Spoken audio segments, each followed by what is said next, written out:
Eva Marie Saint has a peculiar record. She's not only the oldest living Oscar winner, she is the last person living who understands why half of Hollywood vanished in the 1950s. She witnessed friends damage each other for work. She saw careers end with a single phone call. She lost $100,000 film deals overnight, yet she never cracked or identified names. She is still alive now, decades later. Bravo to Eva Marie Saint, 100 years old and still standing as Hollywood's surviving Golden Age legend. Before we begin, drop a 1 in the comments if you remember her from On the Waterfront or North by Northwest, or 0 if you're discovering her greatness today. Because tonight we celebrate a woman who not only lived through Hollywood's most glamorous era, but helped define it. Eva Marie Saint was born on July 4, 1924 in Newark, New Jersey. That date made her sound like she was destined for greatness. Her parents were Quakers, her father a merchant, and her mother a teacher. Their faith was calm, honest, and tranquil. Eva Marie's performance reflected the same calm power. She was neither loud nor flamboyant. She was grounded. She was genuine. When she was a youngster, her family relocated to Del Mar, New York. It was a peaceful small village near Albany with less than 4,000 residents back then. Eva Marie kept her head down, studied hard, and had no plans to become an actress while attending Bethlehem Central High School. She graduated in 1942, right in the midst of Waterfront. Many of her classmates went directly to war. Everything seemed serious and uncertain, but she remained focused. Teachers noticed her voice. It was clear, confident, and friendly, and it was unique even at the time. She accompanied her older sister to Bowling Green State University in Ohio. She originally aspired to be a teacher like her mother. The campus was alive with change. Wartime had increased the women's responsibilities because many men were fighting. Eva Marie blended in, just another student looking to find her place. That is until one night at her dormitory. It happened in Schatzel Hall.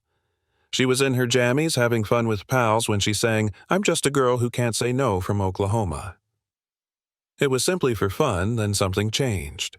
Her buddies witnessed it. Her performance was more than simply a foolish sing-along. It was vibrant, genuine, charming, and honest.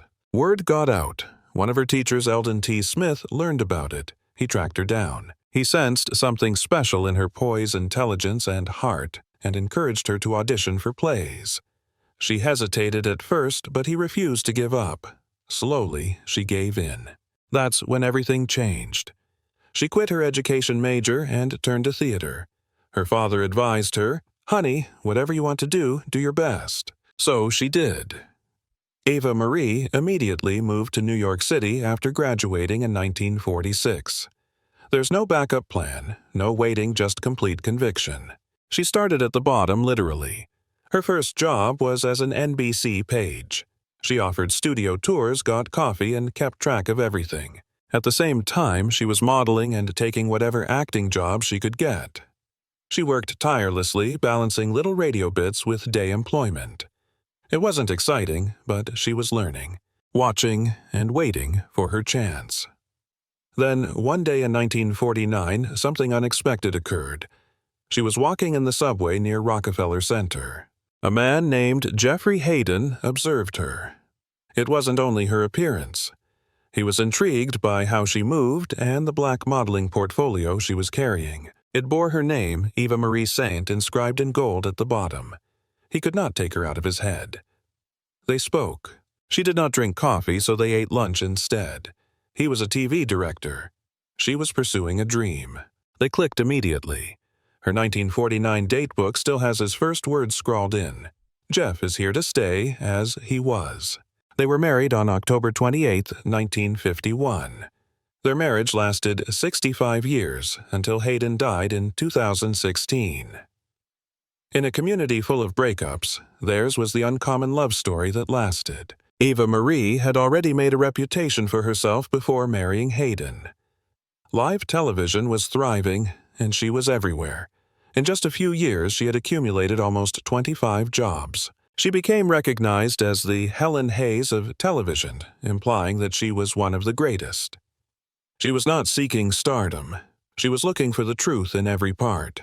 Eva Marie Saint was 30 years old when she first appeared in the spotlight. She was not a household name. She wasn't even a movie actress yet. But all that changed in 1954 when director Elia Kazan cast her in On the Waterfront. She played opposite Marlon Brando as Edie Doyle, a woman torn between love and sorrow. The narrative was raw. It demonstrated corruption and mob power over the docks of Hoboken, New Jersey. Saint's role was little on paper, but her performance transformed everything. Critics applauded her honesty. She did not strive to appear tough or gorgeous. She was genuine. She was only paid $7,500 for the job, but On the Waterfront became a huge success. The film received 12 Oscar nominations and won 8, including Best Picture. Hollywood quickly recognized her as a rising star, and for a brief time she felt as if the world was at her feet. The Oscar ceremony took place on March 30th, 1955. Saint was 9 months pregnant. Her husband, Jeffrey Hayden, implored her not to go, but she insisted. She wore a sleek black dress with swollen feet hiding behind the hemline. When Frank Sinatra announced her name as Best Supporting Actress, the crowd fell quiet for a while. Then she got up, wobbled somewhat as he walked to the stage. She kissed the Oscar and grinned. Then she said it, "I may have the baby right here." The audience chuckled, but her next remarks stunned everyone. She thanked the longshoremen of New York. She stated that their tales mattered. She thought Hollywood should tell more stories like theirs. It was intended to be nice, honest. Perhaps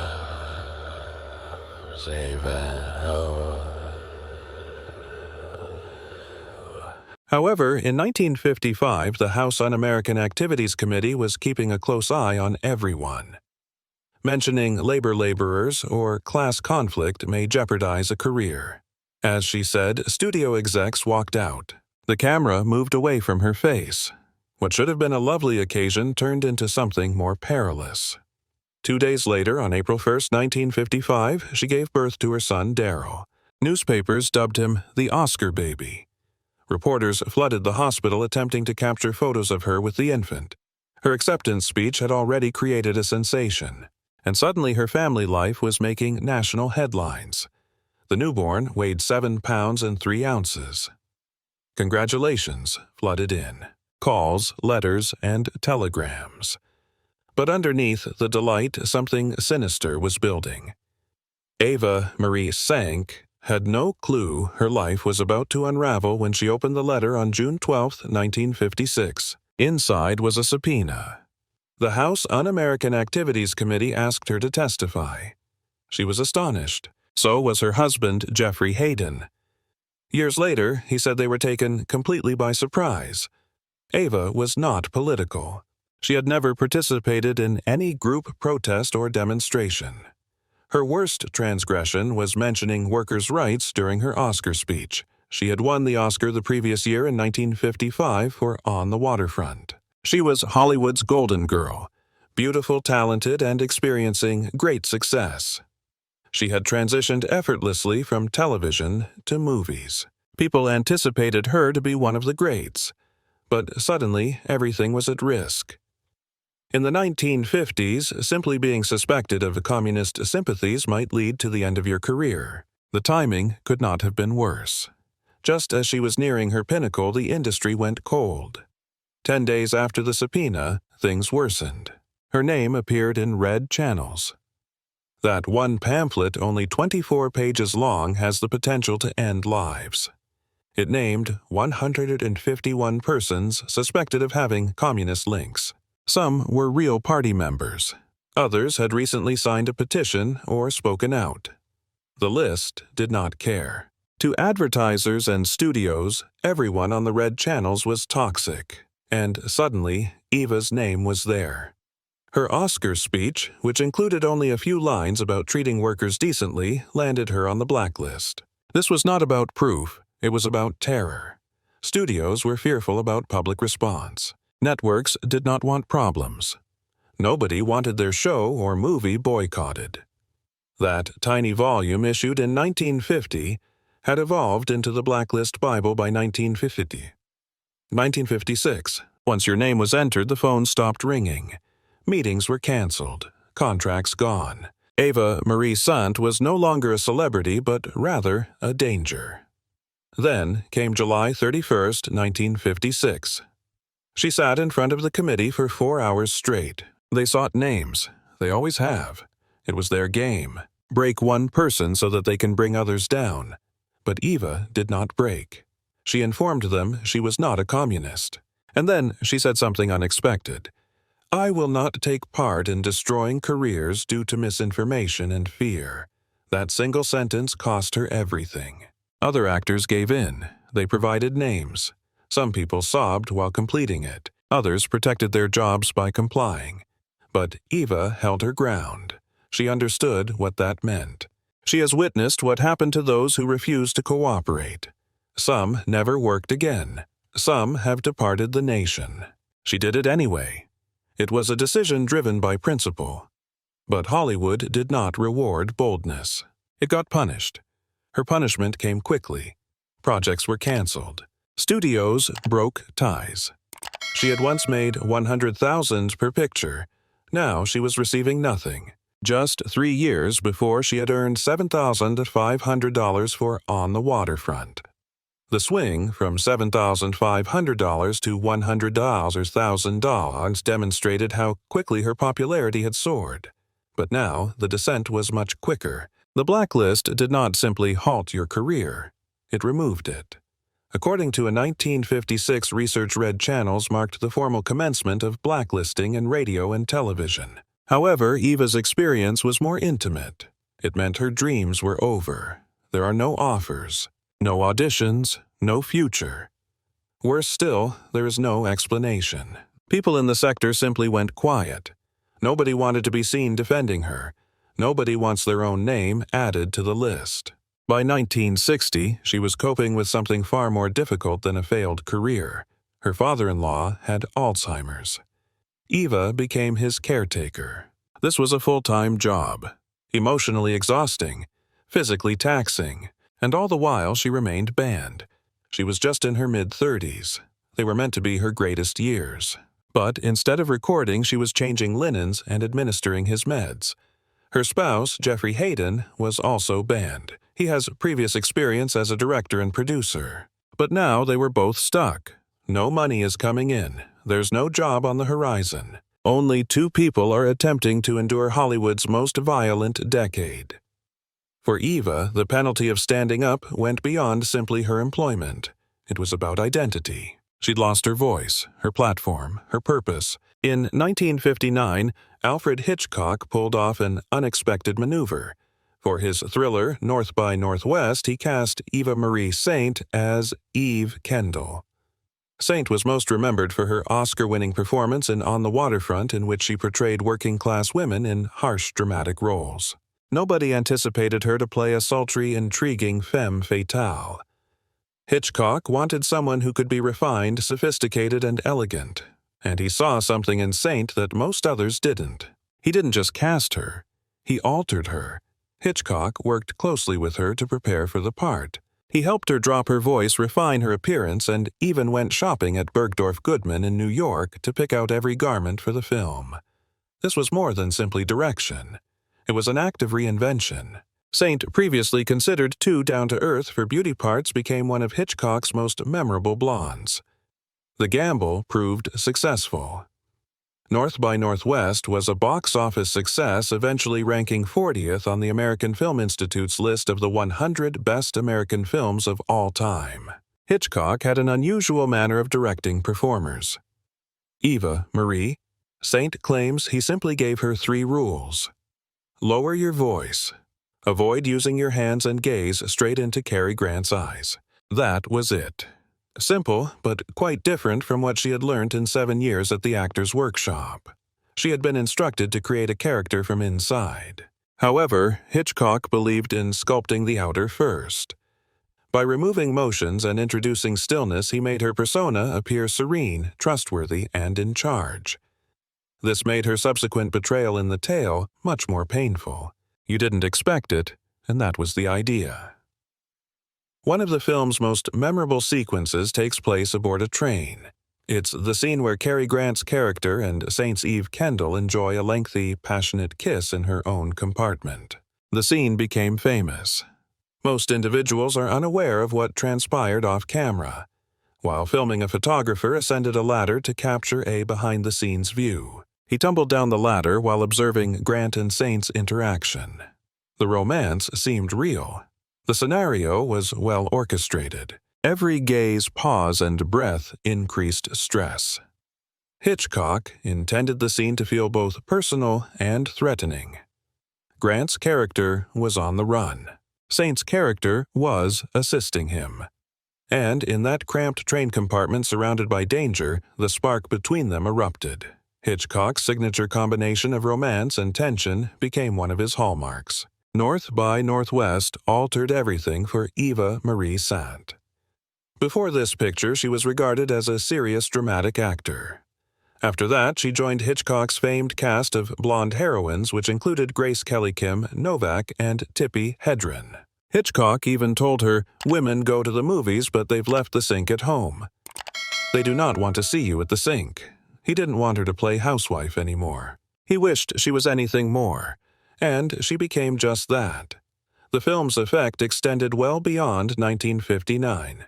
It influenced spy thrillers for decades. Kendall from Saint's Eve served as inspiration for the clever, attractive, and unpredictable female heroine. Saint became a global superstar. By 2024, she would be 100 years old and the oldest living Academy Award recipient. Her portrayal in North by Northwest remains her most iconic. However, that was not the only highlight of her career. Eva Marie Saint collaborated with almost every Hollywood icon of her day. Following on the Waterfront, she featured with Paul Newman in Exodus in 1960. It was a grand drama of Israel's creation, and her performance stood up to Newman's raw fury. She also appeared alongside him in Our Town in 1954. She collaborated with Frank Sinatra on That Certain Feeling in 1956. The picture was like a comedy showcasing her flexibility with Sinatra's natural charm. In 1972, she appeared in the film Cancel My Reservation alongside Bob Hope, in which she delivered one of her final outstanding comic performances. During the filming of The Sandpiper in 1965, she even competed with the turbulent real-life romance that Elizabeth Taylor and Richard Burton were experiencing at the time. The picture was able to convey the passion that existed between Taylor and Burton, but Saint achieved a sense of equilibrium by bringing a calm presence to the screen. Raintree County, which was released in 1957, saw her once again in a role with Taylor, this time alongside Montgomery Clift. The film was an epic that took place during the Civil War, and it was full of both tragedy and emotion. Clift was frail both physically and psychologically on account of the fact that he had recently survived a terrible vehicle accident. It was the height of Taylor's career. She was attractive, strong, and intense. A strong emotional impact was made by the set. The tale was intricate and the clothes were magnificent. Nell Gaither. The kind and sweet first love of Clift's character was portrayed well by Saint. Her beautiful and serene performance stood in stark contrast to the pandemonium that was occurring around her. Raintree County had 4 nominations for Academy Awards, one of which was for Best Actress, which was given to Taylor. Saint was molded by the event despite the fact that assessments were divided. Through this experience, she learned how to compete with the most famous stars in the most difficult circumstances. The fact that Eva Marie Saint and Jeffrey Hayden enjoyed a marriage that lasted for 65 years was not a coincidence. Early on, Eva made a decision in a town where the majority of celebrity relationships end in a commotion and with a lot of noise. She was the one who made the statement. "I have never been in a relationship with an actor. When I was in my 20s, I was aware of that fact. Not at all what I desired." She had an understanding that the majority of young stars did not have. Love may be destroyed by competition. Therefore, rather than falling in love with a fellow actor, she wed a director. That seemingly insignificant choice altered everything. Jeffrey has grasped the concept. Long hours, missing dinners, and waiting were all things that he was familiar with. Whenever the phone rang with a last-minute offer, he was aware of what it signified immediately. There was no competition amongst them for the spotlight. Everyone was rooting for each other to succeed. Eva was also directed by Jeffrey in theatrical works such as Summer and Smoke and Desire Under the Elms. Collaboration, rather than competition, was the foundation around which their relationship was founded. Despite the fact that other actor couples frequently broke up under duress, they became closer to one another. One time, Eva stated that there were just a few actor couples that were successful: Joanne Woodward, Paul Newman. Jessica Tandy and Hume Cronin are the individuals involved. However, those were extraordinary instances. Both she and Jeffrey were very different from one another. It wasn't simply a couple between them. That was a group effort. It wasn't only that they were successful in marriage, they constructed a life for themselves. Daryl and Lorette are the two children. On this day, April 1st, 1955, Daryl was born. Exactly 2 days after Eva was awarded an Academy Award for her performance in On the Waterfront. The timing is everything. Lorette came next in 1958. They maintained their grounding in contrast to the majority of youngsters in Hollywood. After gaining experience as a design educator, Daryl went on to establish his own creative coaching firm in the year 2010. In Los Angeles, Lorette obtained her license to practice as a therapist. There were no scandals, no big news stories. It was simply a family that quietly remained together. On several occasions, Eva attributed her capacity to continue working to Jeffrey.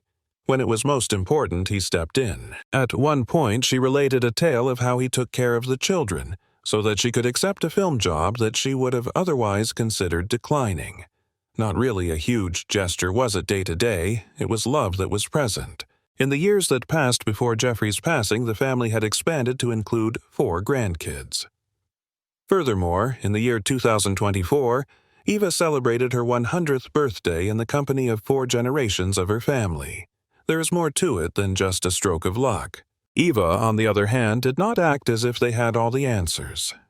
In response to a question about the key to a long-lasting marriage, she responded with a smile and said, "They met on the subway in New York City in 1949.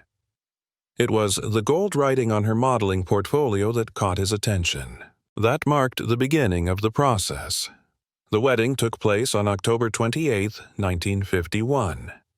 Every day, she would say that although you can't pick who you fall in love with, you can choose how you love them. She was continuously saying this. Not only that, but she was a firm believer in group decision-making. She previously mentioned that it is really necessary to make a decision regarding whether or not you are going to start a family. When she was questioned once more about their secret, she responded with a meaningful explanation about the principles that they both held in common. On the other hand, Jeffrey simply smiled and added, "Then came the most difficult part." At the age of 90, Jeffrey passed away on December 24, 2016.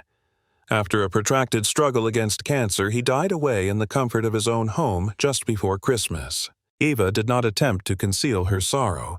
She mentioned that it does so in waves. In the dying moments of Jeffrey's life, her daughter Lorette was there to support her and guide her through the process. She even advised her to reassure him, "You're going to be okay." Books such as The Year of Magical Thinking were the ones that Eva looked to in order to make sense of her loss. That wasn't only the conclusion of a marriage either. An unusual Hollywood drama came to an end at that moment.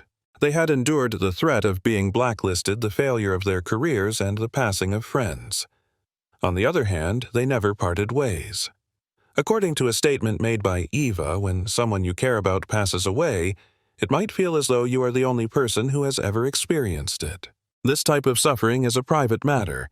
On the other hand, by being honest with others, she may make them feel a bit less isolated. When Eva Marie Saint made a daring move in the 1970s, very few people in the Hollywood industry saw it coming. In spite of the fact that the 1960s presented her with less exciting film opportunities, she did not disappear. The ocean was traversed by her. As an alternative to sticking to her previous duties, she decided to take on something entirely different. A supporting role in the Italian drama, The Grasshopper, which was released in 1970. It was not a slick American film like most of them. In this gritty and psychological narrative, she portrayed the role of a lady who was going through an emotional crisis and was drowning in adultery. This was not the image that audiences had previously known to be nice and healthy. This was a rough, damaged, and genuine experience. And that was the point that was being made. When it came to the box office, the movie did not break any records, but it did not have to. It was the signal that it sent that was important. There was no fear of taking chances for Eva. While the majority of stars remained in Hollywood, she ventured into the world of European cinema. And it led to success. She began the process of establishing a fresh reputation, one that was willing to take on more adult and dark parts. It was the beginning of a shift that was rather quiet. Although the world had moved on from the glitter of the golden era, Eva had progressed along with it. Neither was she willing to be pigeonholed or forgotten. As time went on, she eventually became interested in television. This was a final resort for many cinema stars who were on the decline. However, for Eva, it turned out to be a chance to shine. People Like Us earned her a Primetime Emmy Award in 1990 when she was 66 years old. In the role of Lil Altimus, she portrayed a high-society woman who was deceptive and had a grin that was dangerously alluring. Her performance was praised by the critics. They stated that she added a layer of complexity to a figure who could have easily been described as merely another evil. The Emmy nomination was not her first. Within the decade of the 1950s, she had been recognized with nominations for both the Philco Television Playhouse and Our Town. However, her victory demonstrated that she was still a formidable opponent. In spite of the fact that many of her contemporaries had either retired or fallen into oblivion, Eva continued to get accolades and continued to attract attention. Not only that, but she continued on. Eva became a member of the cast of Superman Returns in 2006, when the majority of actresses her age had already retired. Her age was 81. Martha Kent, Superman's adopted mother, was portrayed by her.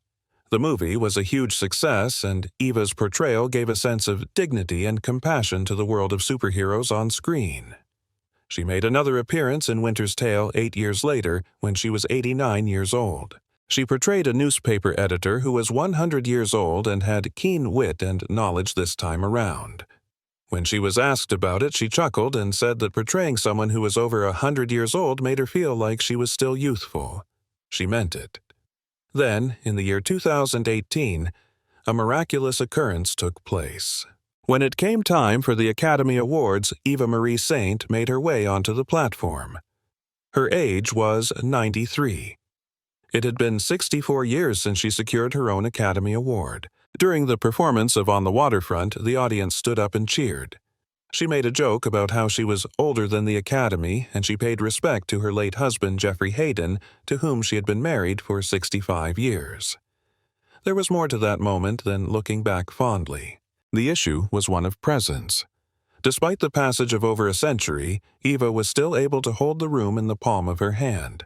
The day that Eva turned 101 was July 4th, 2025. The year 1924 marked her birth in Newark, New Jersey, and she went on to become the oldest living recipient of an Academy Award. Following the receipt of an Academy Award, only a select few individuals such as George Burns and Olivia de Havilland have accomplished this particular feat. To be sure, Eva was not only alive. She continued to walk, she continued to speak, and she remained keen.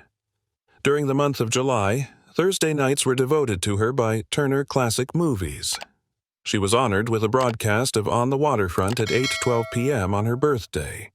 The event was a celebration of a lady whose career had come to an end after nearly 8 decades. What could be more surprising, Eva is still active in the baseball community. She walks on a common basis. She has a lot of laughs. As stated in an interview with People, she did not have the impression that I am beyond the age of 100. To tell you the truth, she didn't even bother to look at it. In 1955, she gave birth to her son Daryl with just a few days having passed since she accepted her Oscar. In addition, that narrative has now become a part of her folklore since she won the most prestigious prize in Hollywood while simultaneously becoming a new mother. She currently holds yet another prestigious title. She is not just the oldest person to ever receive an Academy Award. Among the earliest is she. Prior to any other surviving recipient, she was the first to get her honor. She is the last remaining link to a period of cinema that had a significant impact on the globe. Her colleagues included Brando Grant and Taylor. During her lifetime, she was there for the demise of the studio system, the emergence of color, and the debut of contemporary independent film. The history of Hollywood was not the only thing she experienced. She was a contributor to its creation. However, her significance spans beyond the realm of film. At Bowling Green State University, where she attended classes in the 1940s, there is now a theater that bears her name, and it is called the Eva Marie Saint Theater. 2012 was the year it first opened its doors, and the city even designated October 13th as Eva Marie Saint Day. As she has stated in the past, she would not have been able to become an actor without BGSU, and she continues to give back. She has been providing financial assistance to budding actors and actresses from the year 1986. There was more to her departure from her roots than that. She had continued to water them. Moreover, there is the Walk of Fame among other things.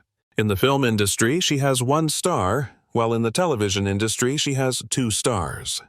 Only a select few performers have been able to achieve such a double award. This demonstrates the influence that she has had on both sides of the screen. She received more than simply public tributes on the occasion of her 100th birthday. In it, a family was brought. From all around the world, 4 generations come to visit. San Francisco, Santa Barbara, Los Angeles, and Chicago are the cities. In addition to her 2 children, Daryl and Lorette, she also has 4 grandchildren, Tyler, Molly, Eli, and Stella. It was not as celebrities that they gathered, but rather as family, and that meant more to Eva than any statue or standing ovation anyone could have given her. It was always her assertion that her family was the source of her greatest joy. In addition, on that particular summer day in the year 2024, when I was surrounded by children, grandchildren, and great-grandchildren, that reality was revealed in its entirety. She never relied solely on celebrity to guide her life. Love, commitment, and a spirit that never broke even after more than a century had passed were the themes of this story. Eva Marie Saint may be the only one left standing from a time when Hollywood was pure magic. And today, we honor not just her roles but her life loyal, strong, and timeless. Now, we want to know from you which of her performances moved you most. Type 1 for On the Waterfront 2, for North by Northwest, or 3 for anything else, and tell us in the comments. And if you love stories from Hollywood's golden age, hit that like button, subscribe, and turn on notifications so you're first to see more of these cinematic tributes. Because when one legend leaves us, we must celebrate the ones still here to tell their stories.